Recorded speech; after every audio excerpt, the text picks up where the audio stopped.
Guys, আজকে তোমাদের জন্য আমার পক্ষ থেকে দুইটা গুড নিউজ আছে। তো প্রথম গুড নিউজটা হচ্ছে, তোমাদের এত সাপোর্ট আর ভালোবাসায় আমাদের এই চ্যানেলের মধ্যে মাত্র 18টা ভিডিও দিয়ে 50,000 সাবস্ক্রাইবার হয়ে গেছে। তো গাইস, তোমরা এখনো যারা আমাদের চ্যানেলটা সাবস্ক্রাইব করো নাই, সবাই সাবস্ক্রাইব করে দাও। তো গাইস, এইবার তোমাদের 2 নাম্বার গুড নিউজটা বলবো। আরে ভাই, এইটাকে ইনভাইট দিচ্ছে, 1 মিনিট। আরে ভাই, স্টার্ট করে দিল ভাই, এটা কোনো কথা? যাই হোক, তোমরা একটু ওয়েট করো, ওদের মাইক দিয়ে তারপরে গুড নিউজটা বলতেছি।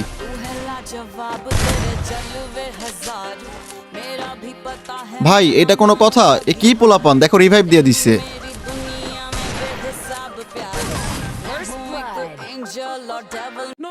ভাই, ইমোট দেখাচ্ছে। এক তো না বলে স্টার্ট করে দিল, তারপরে আবার ইমোট দেখাচ্ছে। পুরা মাথা খারাপ করে দিল।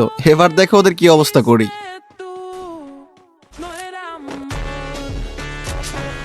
মাইরা আইসি ইমোট দেখাইতে। তো গাইস, মন থেকে সরি বলতেছি, তোমাদেরকে অনেক ওয়েট করাইছি 2 নাম্বার গুড নিউজটা বলার জন্য। তো গাইস, 2 নাম্বার গুড নিউজটা হচ্ছে, তোমরা অনেকে আমার সাথে অ্যাড হইতে চাও, কিন্তু ভাই তোমাদেরকে সেইভাবে অ্যাড করা হয় না। তো গাইস, আজকের এই ভিডিওতে তোমরা যারা যারা ইউআইডি কমেন্ট করবা, তোমাদের সবাইকে আমি অ্যাড পাঠাবো, কারণ ভাই তোমরা আমার সাবস্ক্রাইবার, আমি তোমাদেরকেই ভালোবাসি।